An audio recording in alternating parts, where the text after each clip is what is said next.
This is day 17 of the Trump Republican shutdown, and the House and Senate Democratic position remains the same.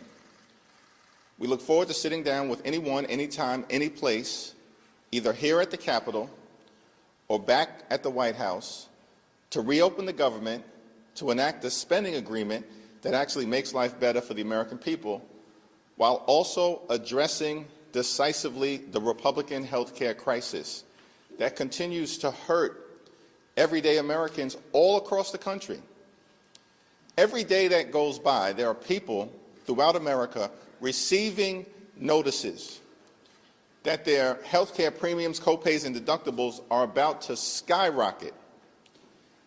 In the district in upstate New York, the North Country, currently represented by Elise Stefanik, there are couples who currently pay about $2,000 per year for their health insurance premiums because they benefit from Affordable Care Act tax credits.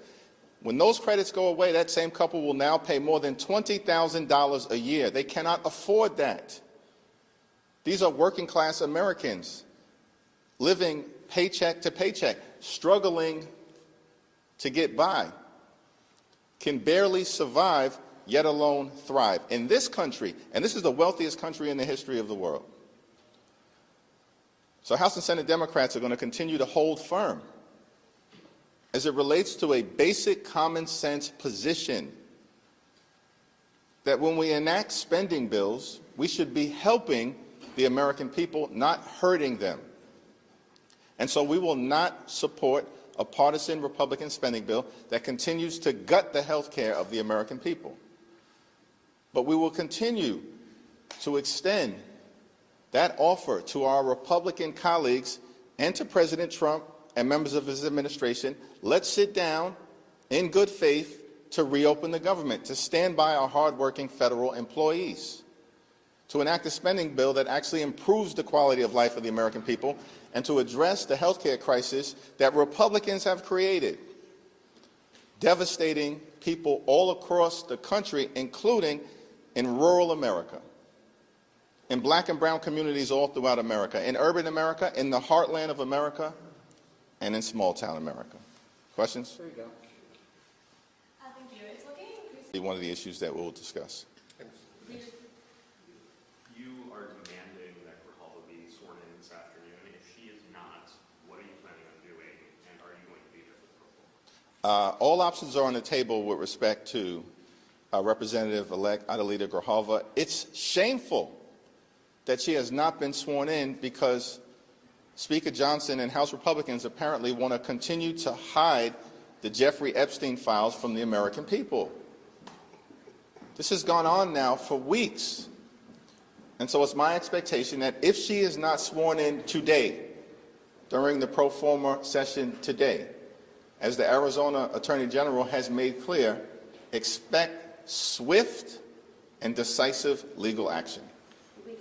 Following up on Grijalva, did you hear back from the Speaker in response to the letter that you sent him yesterday? I have not heard back from the Speaker yet, but House Republicans and Senate Republicans have gone radio silent since the Oval Office meeting that took place about 3 weeks ago because they have no defensible position. Their position is we want to continue to benefit the wealthy, the well-off, and the well-connected, and promote the lifestyles of the rich and shameless. That's the Republican position.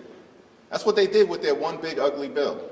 Largest cut to Medicaid in American history, devastating people across the country, ripping food from the mouths of children, and they did all of that so they could reward their billionaire donors with massive permanent tax breaks. And now with the Affordable Care Act tax credits expiring, they have zero interest in spending a dime to help out working class Americans. By the way, same group of people that found $20 billion, matched by another $20 billion, that the American taxpayers will be on the hook for $40 billion in total to bail out Argentina, and they can't find a dime to protect the health care of the American people. This is extraordinary stuff. And no word from the Speaker about any of it. because they just continue, unfortunately, to be rubber stamps for Donald Trump's extreme agenda. Leader Jeffries, food banks are preparing for a surge. Federal workers are missing their paychecks, and millions of Americans could soon lose out on their food assistance. So at what point does this shutdown become too painful to continue these healthcare demands? Well, we need to reopen the government, and we need to reopen the government now. Part of the problem is that House Republicans are nowhere to be found. Literally have been on vacation for 3 consecutive weeks, have canceled votes for 3 consecutive weeks. They are in the Legislative Witness Protection Program. No one can find them here in the Capitol, and no one can find them in their districts. They're not holding town hall meetings. They're not visiting federal employees. They're not engaging with their constituents. They've been on vacation for 3 weeks, House Republican, in the middle of a shutdown. And so what we need is for them to come back to work so we can work this out, reopen the government, stand by our hardworking federal employees. By the way, the Trump administration this year, before the shutdown, has forced out over 200,000 civil servants. That's before the shutdown. So they've already been targeting viciously and maliciously federal civil servants, undermining the ability to provide services to taxpayers in an effective and an efficient way. And so cruelty has been the point for this administration. We know this because the OMB director said his goal was to traumatize federal workers and thereby traumatize the American people. That's their words. Paul? Do you have any information or update or anything about this bizarre happenings with flags and maybe one flag in the swastika and now potentially more flags? Has anybody given you any information about that? We've not gotten any information specifically from the Speaker or from House Republican leadership, although it is a matter of deep concern. Like, we've already seen a rise in political violence and hatred in America. And then you've got swastikas apparently appearing in the offices of Republican members of Congress. You've got young Republicans engaging in the most anti-Semitic and racist speech possible. Like, this is apparently who many of these people are. They are ripping the sheets off in plain view of the American people. Their words, their actions, revealing themselves in so many different ways. And then you got Caroline Leavitt, who's sick, she's out of control. And I'm not sure whether she's just demented, ignorant, a stone cold liar, or all of the above. But the notion that an official White House spokesperson would say that the Democratic Party consists of terrorists, violent criminals, and undocumented immigrants, this makes no sense. That this is what the American people are getting from the Trump administration in the middle of a shutdown. So their actions continue to speak for themselves, which is why they're on the wrong side of public sentiment. Question on the Jeffries? Thanks. Yeah. Thank you. Do you have any comment on the New York City mayoral debate yesterday and how long you're still waiting to endorse her on that? Yeah, I haven't gotten a chance to review it. I do expect to speak to the Democratic nominee, Zoran, at some point before early voting. Mr. Leader. President Trump has said he's canceled the Gateway project. He's going to be prepared to slash welfare benefits in his latest comment.